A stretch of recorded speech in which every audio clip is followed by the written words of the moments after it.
Ladies and gentlemen, the time is 2:15. It is Saturday the 29th of March.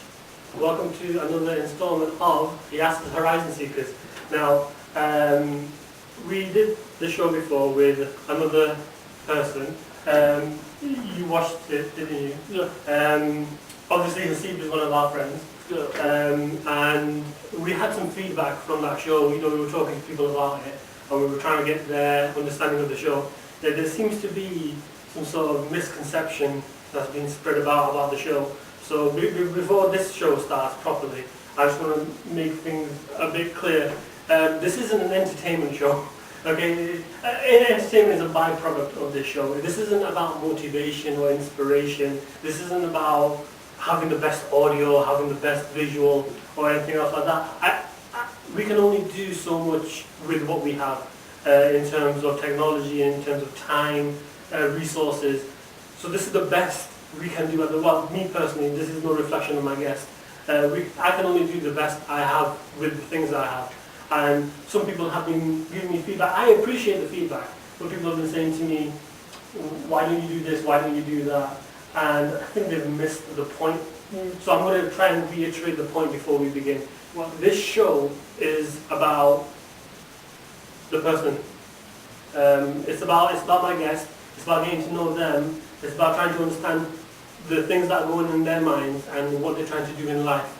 And like I said, if you are entertained or if you are inspired, motivated by that, that's good. But my intention wasn't to do. I'm not going to jump on this desk and start doing a dance. First of all, it'll look weird, and second of all, I'm not a good dancer, right? Right. So what I'm trying to say is, people have got the wrong impression about this show, and I just wanted to clear that out before the get-go, because I don't want that to be a reflection on you. First of all, it's unfair on my guest, and it's kind of ruining the concept of the show. So this show is about getting to know people who have creative or entrepreneurial aspirations in life. They have a desire to be more than what society or their family or friends have deemed them fit to be. Whether you're studying in university and people say to you, you will never amount to that or whatever, that kind of understanding. It's about getting to know the individual as opposed to mass market. I'm trying to open people's eyes to creativity and entrepreneurial desires and talents, and people just fail to understand that. I mean, I'm trying to say that to them, but they just sort of missed the point. So I hope I've cleared things up, and your feedback is always welcome, but please bear in mind it's not fair on the guest if you think that this show should be a certain way or it shouldn't be just because of my shortcomings. That makes sense, doesn't it? Okay, so with that in mind, and I do apologize if that sounds somewhat condescending, but like I said, it's not about me, it's about my guest. So we need to give the guest the proper amount of respect before we carry on. So this is the second installment of Yasir Horizon Seekers, and I'm so glad that there is a second installment. I was hoping that wouldn't be just at that one show and that would be it. I didn't want to be a one-hit wonder. Right? I want this to become like a series, and hopefully it will be very soon. The more people that I get interested, the better it'll be. But today I have a brand new guest, and my brand new guest has a brand new topic. And like we did last time, before we get to know the topic, we're going to get to know the guest. So I've known this gentleman for a very long time now. I knew him when he was a little kid messing about, getting into all kinds of mischief. Now he's a grown man getting into loads of mischief. He's not. Not much. He's not getting into any mischief. He's grown in terms. He's much more mature, not only in his behaviour but in his intellect. And we're going to demonstrate that today, how matured the steps he's taken to get to where he is now. So I've known this man for a very long time now, and I've seen the progression, and it's very, very positive. We even studied together. And ladies and gentlemen, I would like to welcome to the show Waqas Ali. Waqas, thank you for coming. It's a pleasure to have you here. These are the people I roll with, right? I'm being serious. These are the kind of people that I have in my sort of circle. If you can have those kind of people, then I think they would make you better. And it's true with you as well, isn't it? You have other people in your circle who help you become Yeah. that kind of friendship, that kind of bond. You always need a kind of support group to help you do anything in life, really. Whether that's business or whether that's something personal.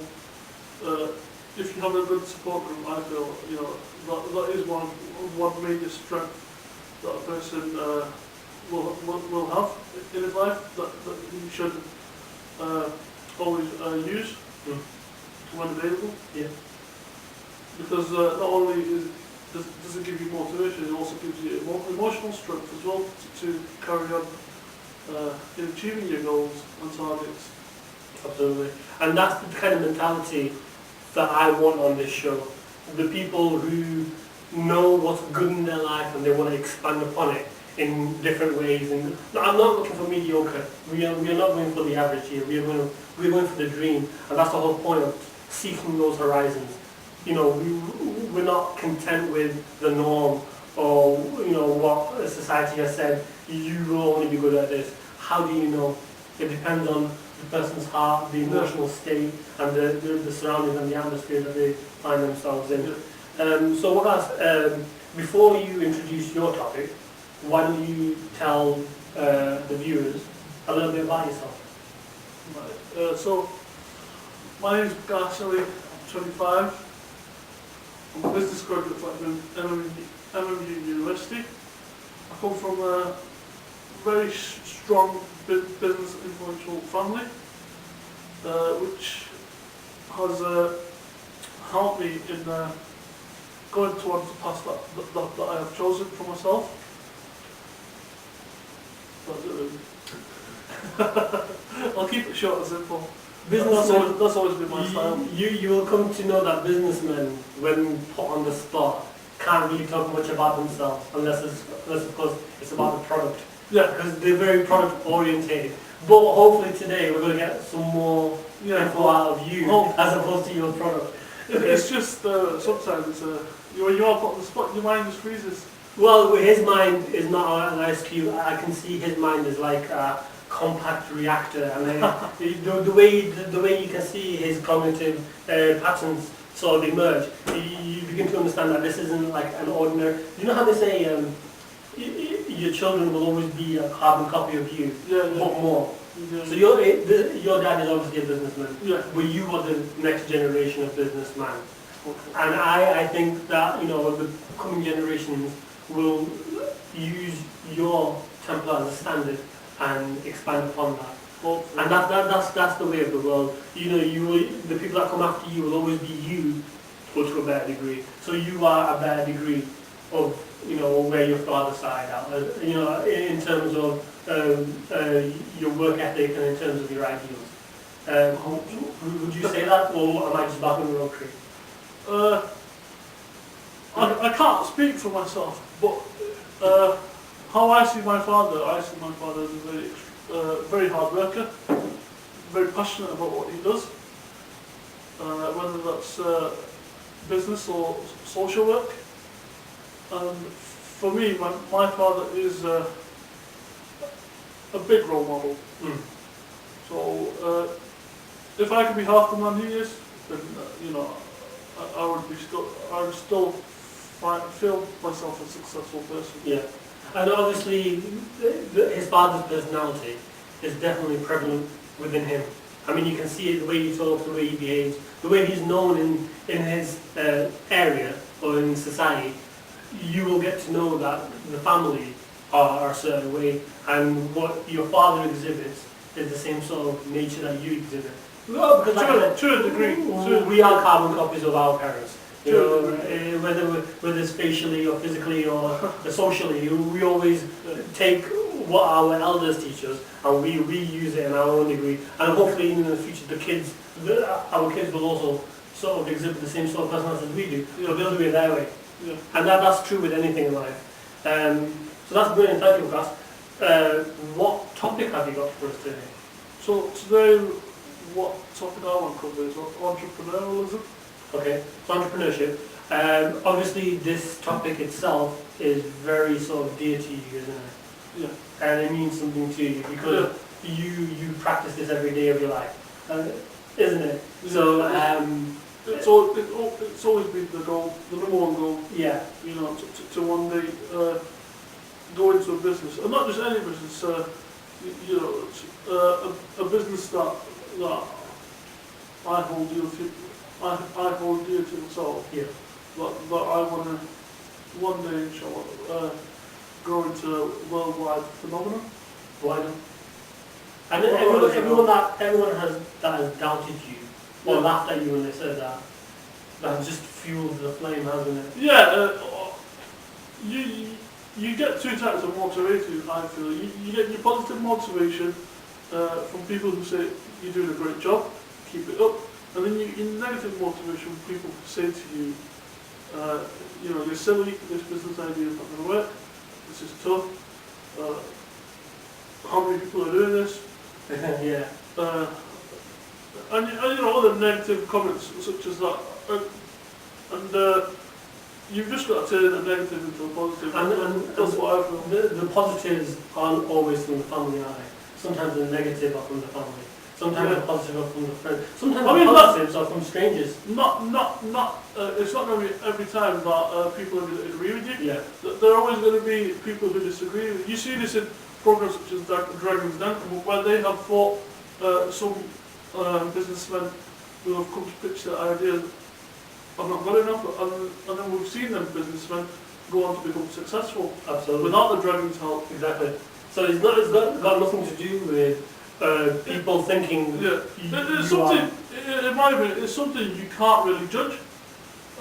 Sure, there's a style of doing things, there's a style of working, but also it's how much effort and how much work and how much you motivate yourself in achieving your goals, which is ultimate. I feel will get you the ultimate result in the end. Okay. So, topic today is entrepreneurialism, and we're going to have an insight into Waqas's mind. So I hope you guys are ready for this.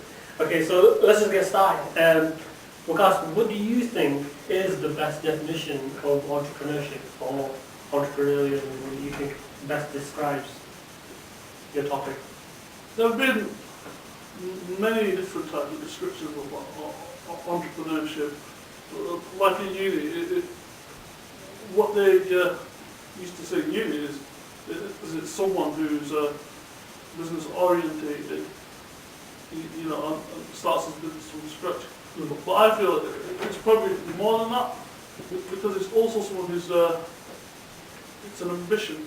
Ambition, definitely. Yeah, it's an ambition to make your life better, to strive for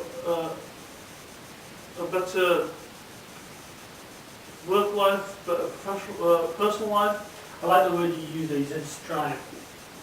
At least you're striving. Forget about being successful, because striving in itself is a success. You're not going to go achieve success right on the first day.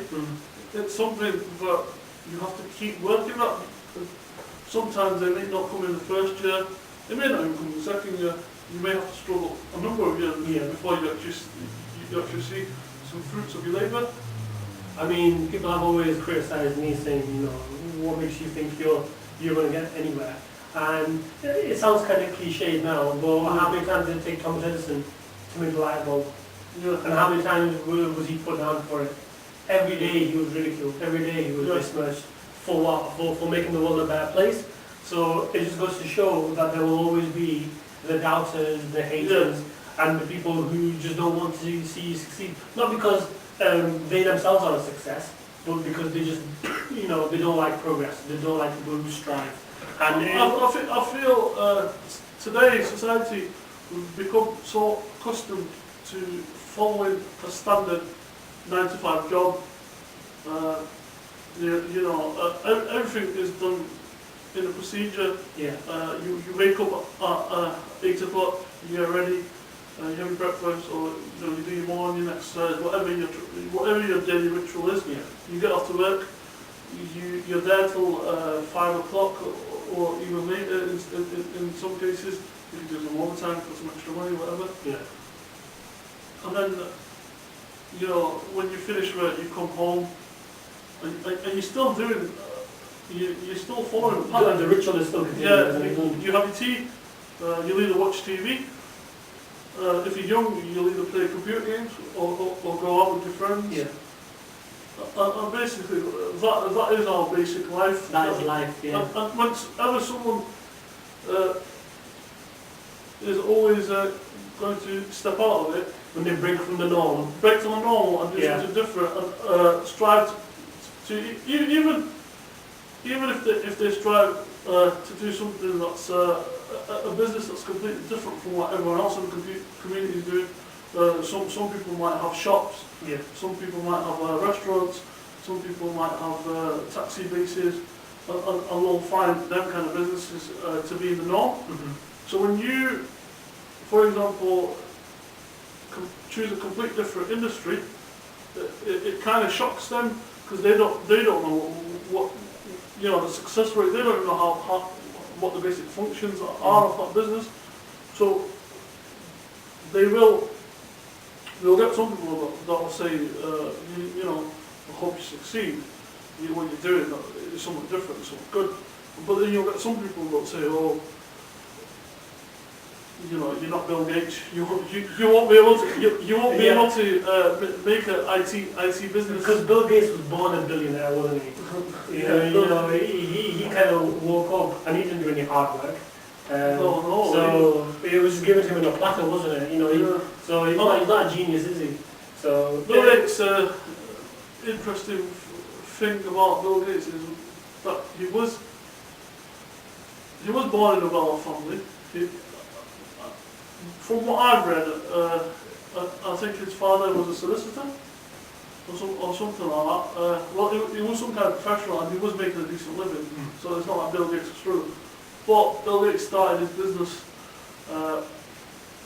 his path to entrepreneurship at an early stage, which I feel is something that's put him where he is today in terms of being the richest man in the world, isn't he? would you say? Congratulations, Bill. Would you say it's better to start off young and then build towards it as opposed to do all the studying first and then games? So what do you think would be best? I mean, in cases of obviously Alan Sugar, he started off very young, and I look at him. So what would you think? I mean, is entrepreneurship better at a younger age, or is study better first and then into? I mean, this is the thing. You've got some entrepreneurs who are university dropouts and have become some most successful people in the world. Yeah. And then you've got some graduates that are the most successful people in the world as well. Yeah, it's like a mixture, isn't it? It's a mixture. So I don't think so. It depends on the type of education you're getting. I think it all depends on your mind and how hungry you are to achieve your goals. So, we just literally just touched on Alan Sugar.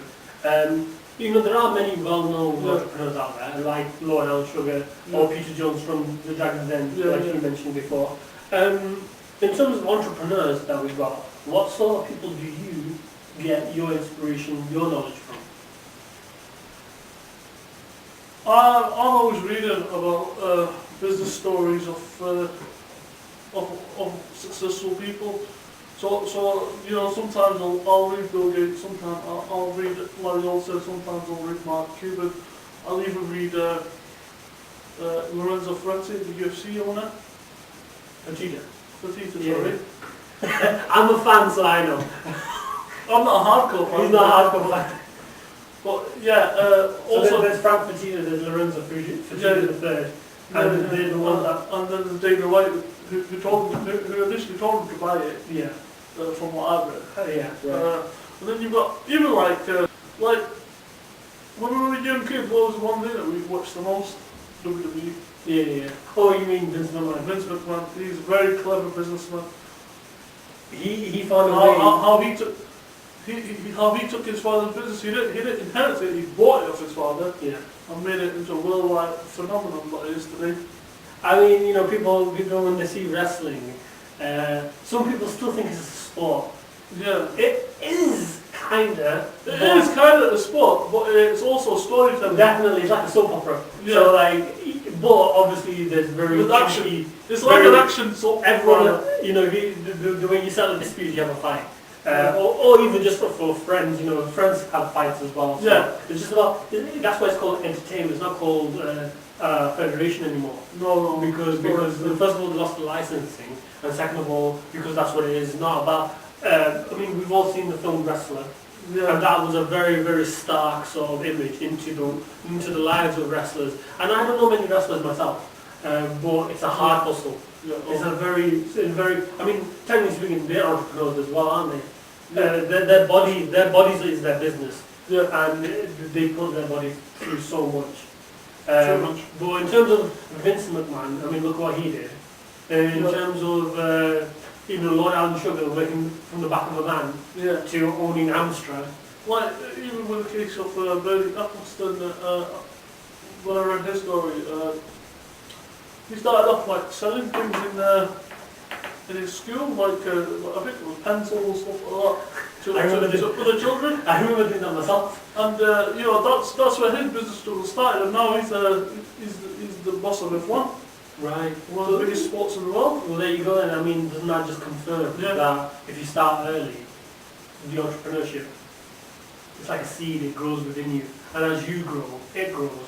And I mean, obviously, But then you do have I'm not trying to put words into your mouth. you do have some people that have started a bit late, maybe in the 30s, 40s, 50s, and you know, I've gone on to find success at a much later stage in life. Mm. So that's why I always feel it's not about your age or the type of study you've had, the education you've had. It's just about your hunger and your desire to follow your dreams and your In ideas. terms of hunger, what would you say? How hungry are you right now? Obviously, I don't mean hunger as in, you know, if you're hungry. I mean, I'm saying physically, how, last time we had the show, we were talking about a fire in your belly. Yeah. What would you say is yours? I mean, give you a degree. How sort of determined are you right now? When I think about my business, I'm thinking about it every day. Every single day, I'm thinking about how to make it, how to take it to the next step. This is an obsession. It has to be an obsession. Yeah. Otherwise, there's no point doing it. Mm. Otherwise, you might as well just get a 9 to 5 job. Yeah, I And mean, just live it out easy. Get an annual salary here. If you're happy living off 14, 50, 20,000 pounds a year, you might as well just get a salary. But for me, that's not enough. For me, I always drive. It's not about being greedy for money. It's just in today's society, money is something we associate with success, and it's all about being successful. I mean, you said to me in the car before, it doesn't matter if we're successful or not. Yeah. Me in my field, you in yours. The mere fact that we're actually trying something is a cause for joy. I mean, But the fact that you've written a book already, a published book, it is a big achievement, because a lot of starting writers even struggle to get a publisher on board. Yeah. And that in itself, that is the first step towards your success. But, you know, in some regard you can say I'm an entrepreneur, but obviously I'm not. I've not got a business, I'm a writer.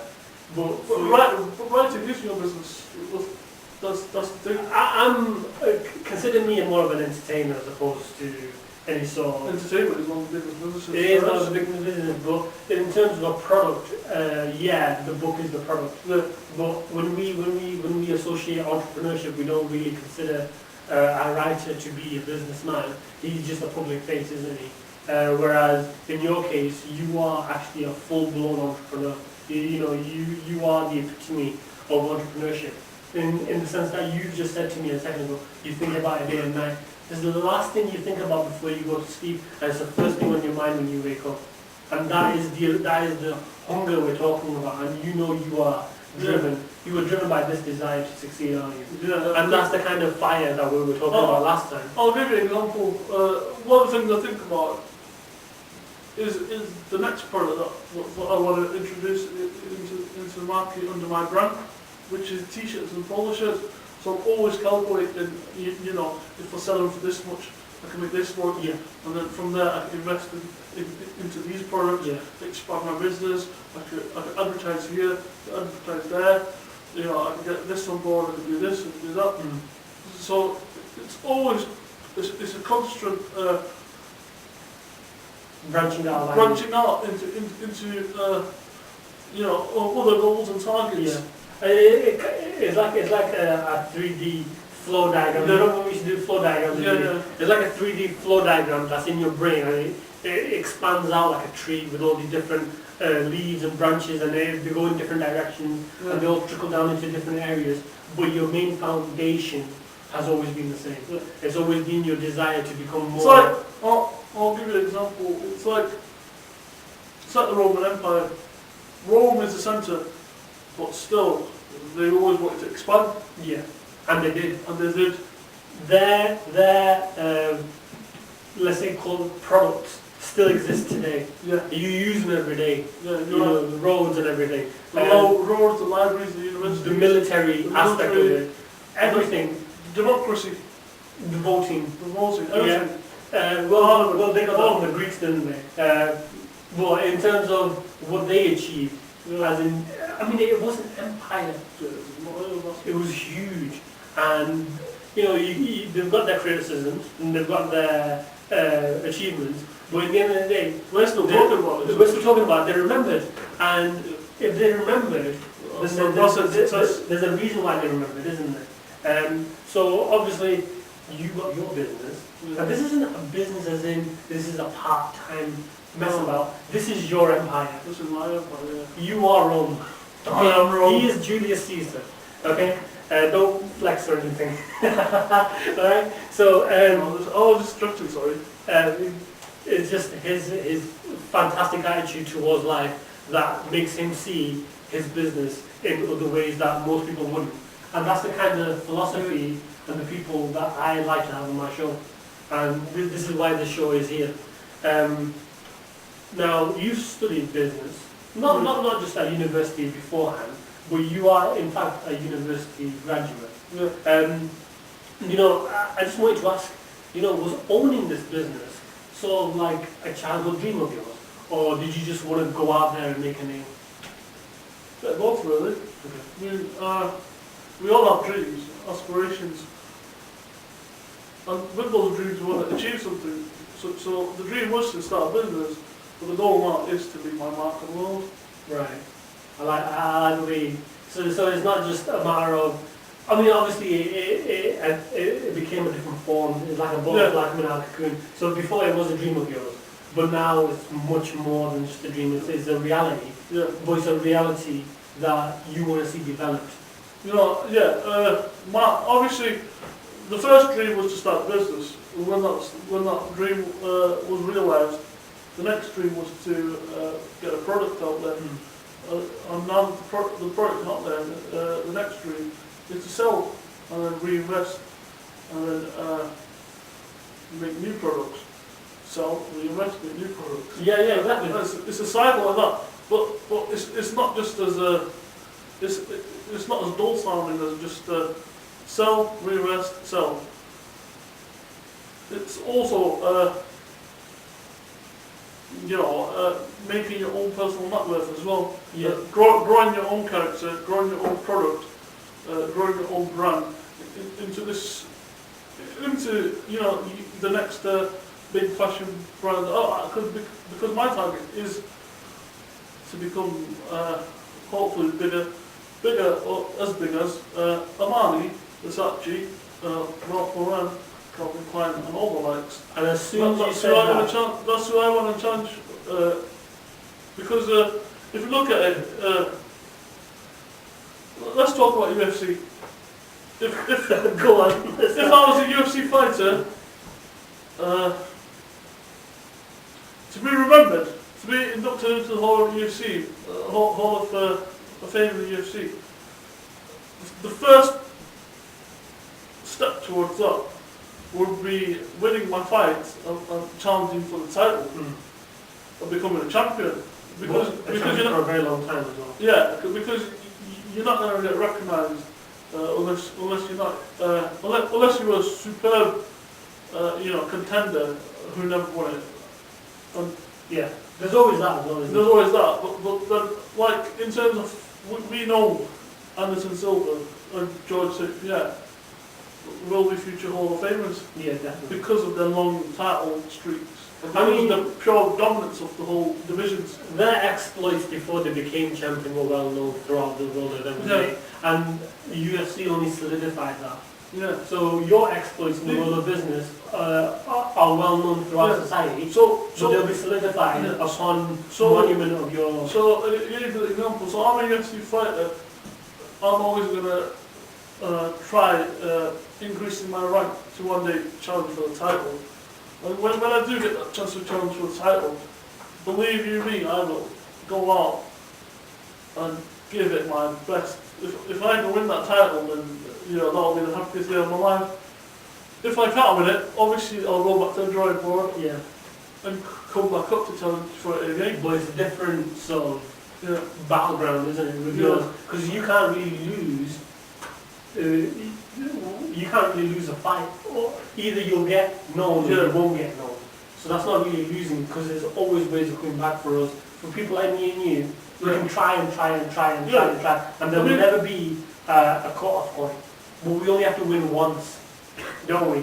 And if we win once, me and you, if we win once, that's it. For example, if the way I win is if some celebrity is photographed wearing my underwear. Yeah. And it just blows up. Oh, for example, Rio Ferdinand was wearing my underwear, and he's been seen. He means his product, not his underwear. He means his product. Okay. So if Rio was modelling. If Rio was wearing my product. Yes. And he got snapped up by the paparazzi. It was all over Instagram. It was all over Twitter. It was all over Facebook. And that led to increased sales in my product. Right.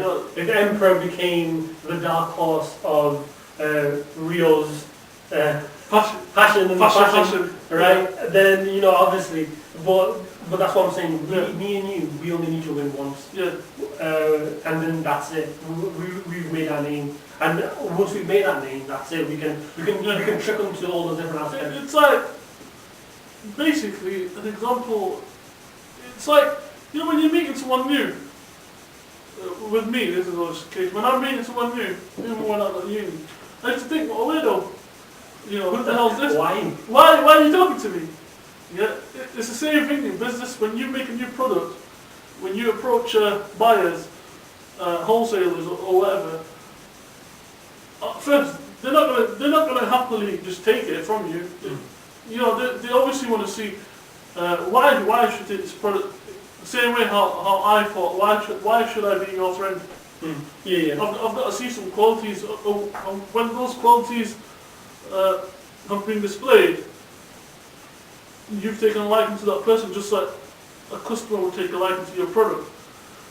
That is the road you want to go down towards your success. Because one person will buy it, and if he likes it, he'll spread the word on. He'll probably tweet about it. Yeah. He'll probably write a review on your Facebook page. So winning in your endorsement from people with names themselves, and that will give you a name. I mean, you've already in the fashion industry. In terms of a name, you've already got a name. I mean, everybody knows you. Everybody that in our sort of area knows who you are, knows what you possess. But we're talking about the grandest thing, we're talking about the big arena, we're talking about Rome, we're not talking about the streets, we're talking about the Colosseum here, yeah? But, you're talking about college a minute ago. Do you know when young people get into entrepreneurialism, what kind of mentality should a young entrepreneur have? What kind of advice could you give young inquiring entrepreneurs who might be watching now? What sort of advice would you give them? The biggest advice is be strong. Because you are going to face physically strong or mentally strong? Mentally strong. Because you are going to face a lot of obstacles. And it's just about overcoming the obstacles. You might find that the obstacles are close to you in terms of not having motivation from family and friends. You might find it outside, like not being able to sell your products straight away. But it's just about keeping on track and just staying on it and not giving up on it, because eventually you just need that one big break. And once you get that big break, if you continue to do good work, people always appreciate that, and people always buy. Yeah. I mean, obviously kids have always heard that since they were young. Yeah. Try hard, try hard, try hard. But until you actually try, you will never know the sting of failure. Yeah. And until you don't know that sting of failure, you will always, and when you felt that sting, you will appreciate you'll appreciate what you have. success. Yeah. And I think what you just touched upon, having that mentality of strength. If you crumble at the first sign of trouble, then maybe you should just go back to 9 to 5. Yeah, maybe you should go back to 9 to 5. It's a ruthless business. It's a savage world out there. It is. You have to have the heart of a lion. Yeah. You cannot give up. No matter what people say to you. People can say to you, you're a joke. It doesn't matter, because if you turn out to be a funny joke, like Kevin Hart, you can make millions of pounds. You're right. I mean, obviously, have you heard it? I mean, I'm not criticizing any music artist out there, and please forgive me if I sound condescending, but you know that Danny music guy from Birmingham. Goodbye, everybody. No, have you not heard of that? I don't really listen to well, basically, if you're ever out and about and you find yourself bored, type in Danny music, and it is. I mean, you gotta hear it to understand it. I mean, it's just phenomenal, and everyone calls him a joke, but it's the. I'm not gonna say it on camera. I'm not gonna say it on camera, but you have to watch it. Is he the one who goes? Is he the big fat guy? No. He's very scary. Because yesterday, in terms of joke, yesterday I was at the cinema watching Captain America 2.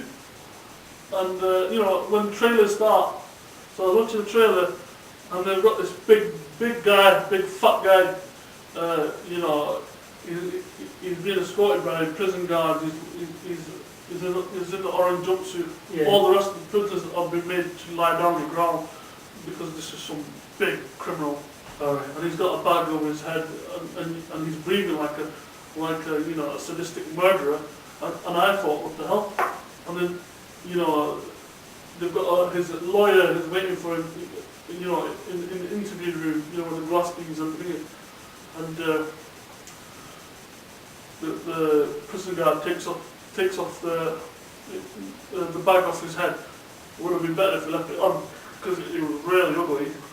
And and he had a really ugly look to him. He's looking at the woman, and it's like he wants to kill the woman or something like that. And the woman is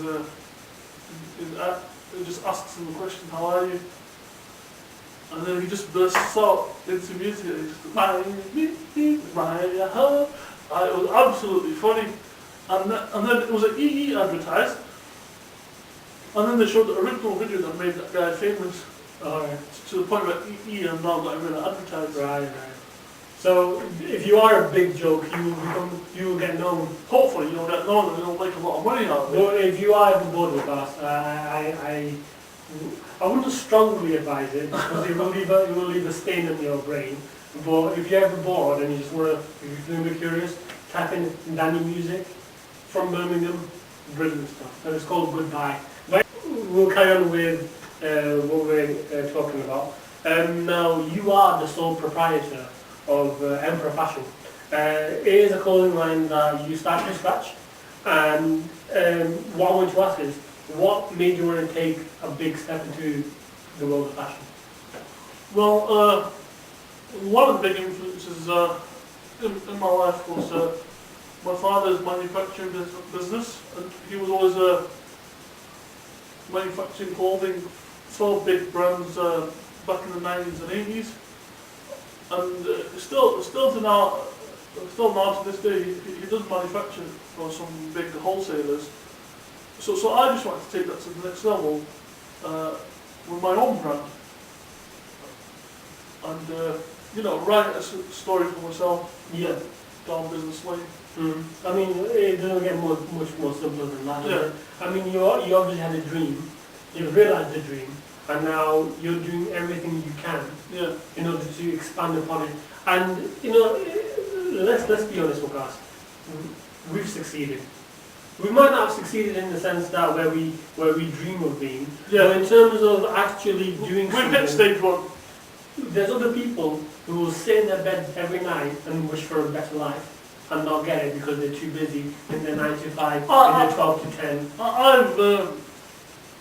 While I'm still at stage one of my business, I do juggle around jobs, to make some extra capital, and I've met people, who are completely dissatisfied with life at 9 to 5, but they're just too scared to adventure onto something, maybe their own business, maybe a career path that they'll actually enjoy.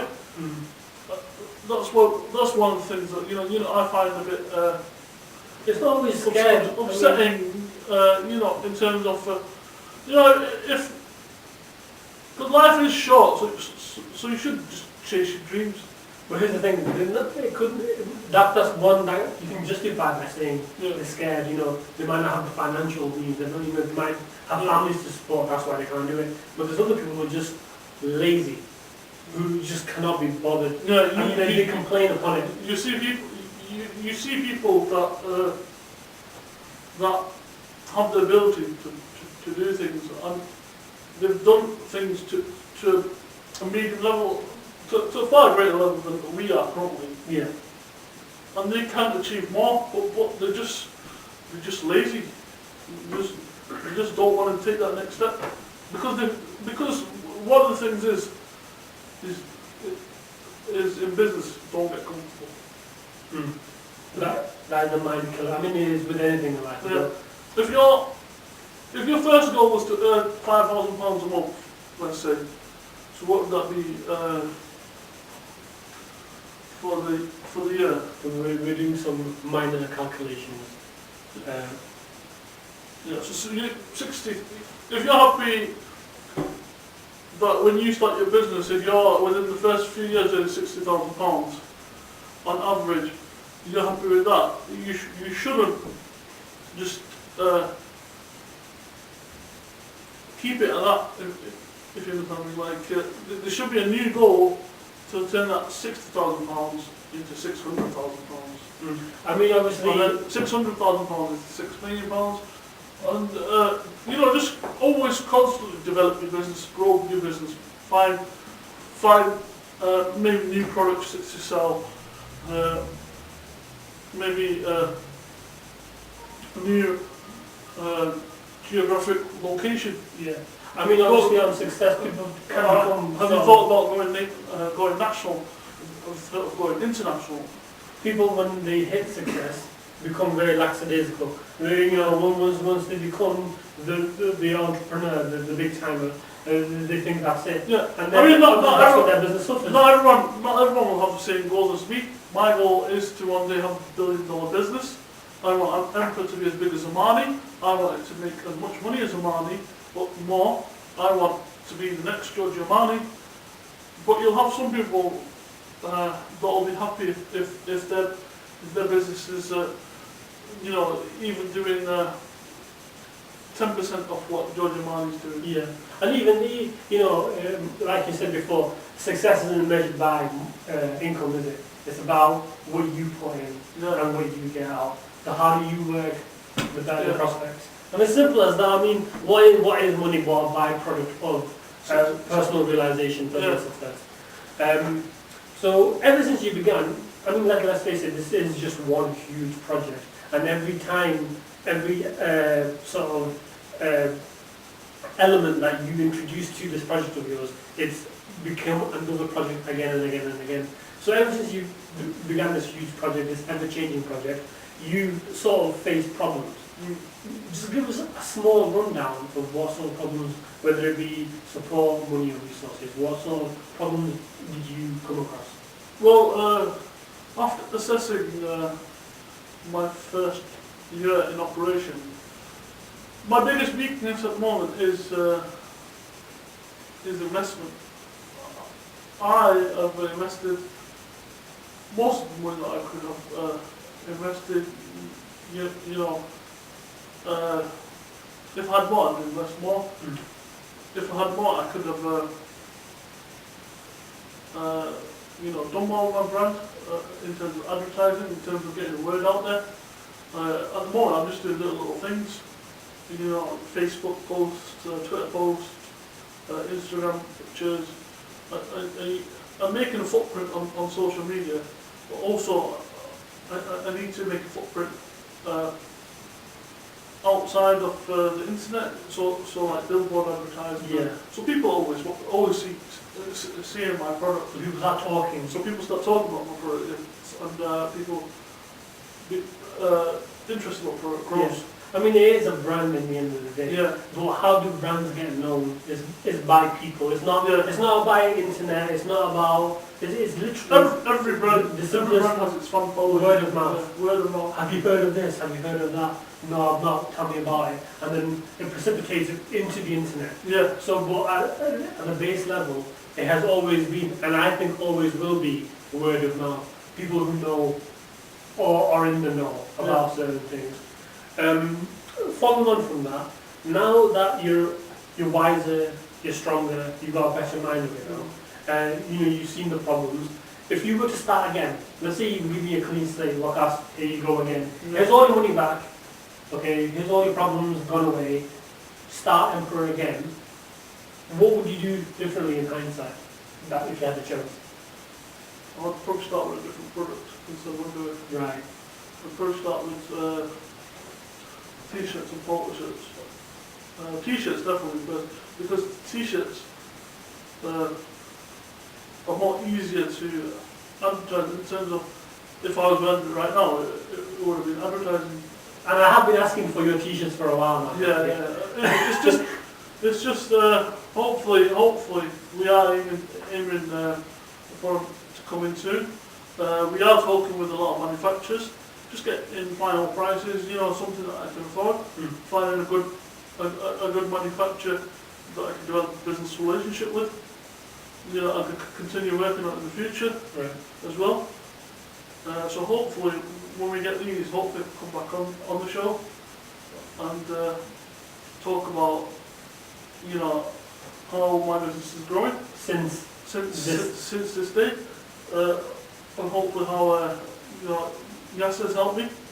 Well, at the end of the day, it's got nothing to do with me personally. I mean, you've always given me inspiration. You've always told me what to do. So this is basically nothing in terms of. No, every little action does lead to something, and it's the little actions that make a big difference. You always denied this, right? But you were the man who gave me that awesome piece of advice a little while ago. I know you say you don't remember it. Do you remember when you said, if you've got something close to your heart, something that means something to you, don't tell anyone, because they'll cuss it out, they'll curse it with their heart, they'll put you down, they'll look down through their nose at you. And I've not been very good with it because I've got a really big mouth and I do shout off. I'm not very good at it. Because I get excited about you obviously. And I want to tell the world, and then that's when it hits me back in the face, because I've told so many people will already have a negative image about me.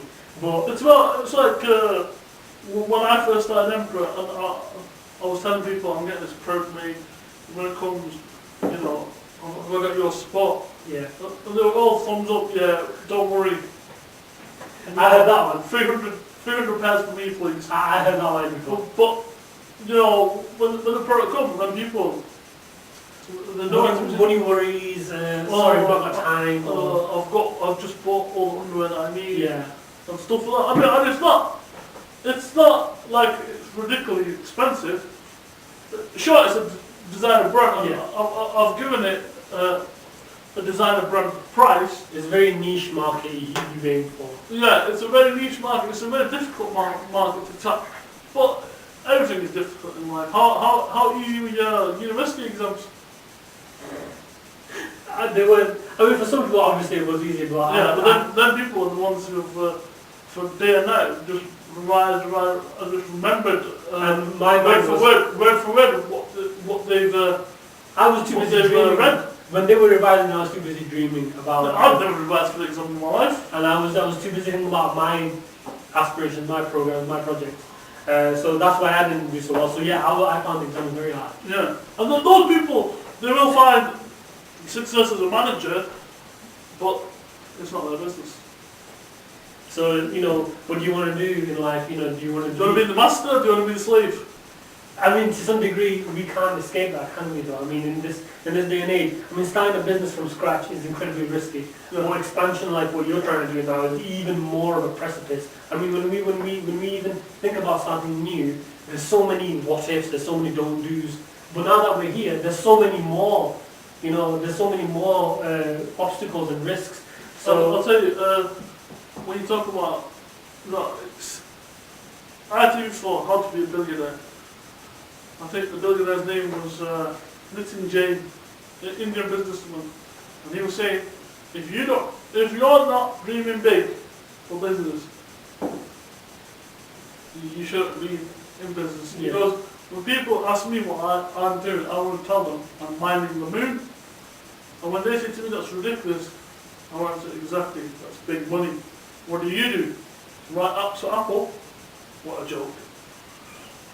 I mean, it's the entrepreneurial understanding that you need to have. It's not the simple. If you can make one thing his son said, if you can make 1 billion people happy, that's $1 each. And get $1 each from them, that's $1 billion. Yeah.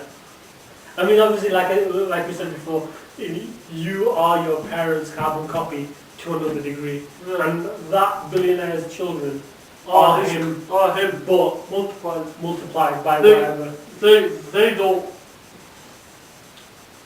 don't aim small. They've already aimed. But they have the resources. Yeah. The financial backing to go big from the start. But their base is already $1 billion. Yeah, they're And then basically they would already expand billion, upon it. and they're going to expand upon it. So they're thinking trillions. Yeah. They're not thinking billions. And imagine their kids. Imagine their kids. Yeah, You know, exactly. so maybe we'll be mining the moon very soon. Yeah. We could be very easily. You know, because of the because J on billionaires. any what are they called? Moon Express. Yeah, that's it. He can be the clothing line for those people when they go to the moon. Hopefully. So as we were talking about being risky expansions and whatnot, where do you hope to see your business, Emperor, in the next few years? What sort of things have you got planned? Well, one of my targets, my 5-year plan is hopefully to be earning revenue of excess of £10 million, to have a designer outlet store in the Trump Centre, Okay. have a designer outlet store in Manchester City Centre, and also, expand into London, Okay. take the Manchester success to London, and hopefully get that market, and then once I've got that, expand into Europe. Once I've got Europe under control, expand into America, and once I've got America, you've got the world. You got the world. Obviously, when people, it's easier said than done. I mean, It's easier said than done. And when people hear you say this, they'll probably be laughing. But that's the whole point. If you're not laughing, then it's like what you said before about a good joke. Yeah. If people aren't laughing at the good joke, then obviously you need to go back. And if the people are laughing at you, you will be known. Yeah, because you've got to remember. Sure, George Armani's probably had so many years before he's got to a stage where he's gotten to now, but he is there. He did start from the bottom. There you go. He succeeded once. Yeah. He got known, and then if you read George Manley's story, he wasn't even going to go into, you know, his own brand or anything like that if it wasn't for his mate. right. You said to him, look, you're talented, let's do this ourselves. Yeah. Stop working with people. Yeah, yeah. And it's just that one idea that became Yeah. reality, and it literally changed the world. It's an idea that changes your world and you know, the world around you. And you know, talking about the world and being in it and trying to strive, become a success. The world has changed drastically. Would you agree? You know, in the past decade, we've all felt it. I mean, I'm not going to go into economic depression and whatnot, but we felt the pinch. Yeah. And you know, people like me and you, we've got a dream, we've got a desire, but we've also got a job. We also need to support ourselves financially. And we are actually on hard times at the moment, aren't we? Yeah. But you know, tell me, just you know, as a conclusion of today, what does it take to make it in this world as an entrepreneur? Perseverance. To never give up. To struggle, even when the struggle is easy. Just keep going. Those are some of the biggest qualities you need to succeed in business. What have you learned in terms of everything from beginning to now about yourself and how your brain works, about how this world works? Give us a summary of the lessons you've learned in life. Well, what I found is my targets are big. It's okay for me because, you know, I don't want to be small. I want to be big. I want to be big in my frame. I'm 6'4", but I want my business to be a lot bigger. 10 billion foot. Hopefully, inshallah. So, Waqas, we've covered what it takes to be an entrepreneur, the heart, the zest, the zeal, the understanding.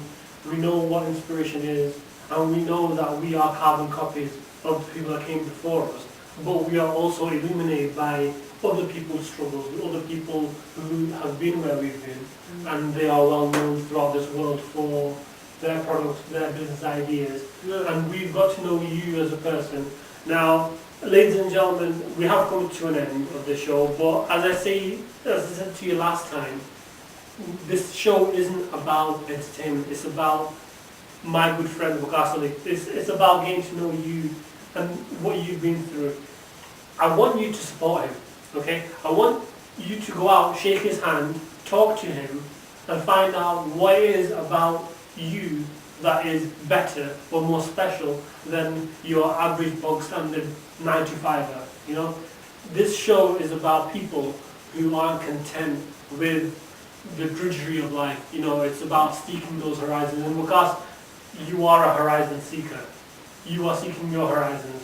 And below this video is all his links. Okay, get in touch. Please support him. Because, and I'm not just saying that because he's my mate, he is one of the most talented business brains that I've met, and I've met quite a few people. And you know, it's like your success isn't measured by money; it's measured by your heart and your understanding. And you constantly strive to better yourself. Yeah, which I feel is one key quality as well. People who have this kind of philosophy, this mentality, if you let them go away from the world, if people like you just disappear, then what hope has humanity got? I mean, I'm not trying to make you out to be some sort of messiah, but in the end of the day, you know, these were the building blocks. People like you were the foundations of society. They were talking about Rome before. People, if you were Roman, then you would probably be in the center, okay? But that's what I'm saying. We need people like that. I hope to get more people on this show, but today it was my good friend Waqas, and we were talking about entrepreneurialism, and I genuinely hope that you've learned something new, something worthwhile, worth of your time. And your time was very precious, so I do thank you. Waqas, thank you for your time. No problem. Thank you for everything that you shared with us today. Ladies and gentlemen, this has been Yasir Hayat and we hope to see you again very, very soon. Have a lovely day and goodbye.